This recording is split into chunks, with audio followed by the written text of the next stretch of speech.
How to download and install Adobe Premiere Pro on your PC or laptop. First, you'll find the links in the description of this video.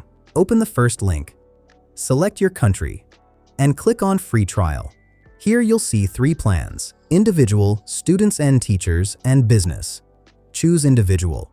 Then check this box to get 7 days of Adobe stock for free. Now click on Continue. Enter your email address and click Continue again. On the next page, enter your payment details using your preferred payment method. Don't worry, you won't be charged until your free trial ends. Then click on Start Free Trial. After that, you'll get a confirmation message, and make sure to create an Adobe account password from here before moving ahead. Now go back to the description and open the second link.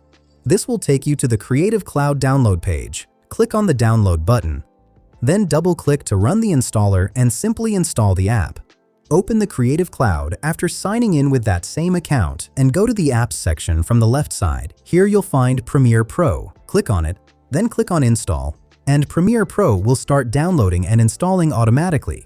That's it.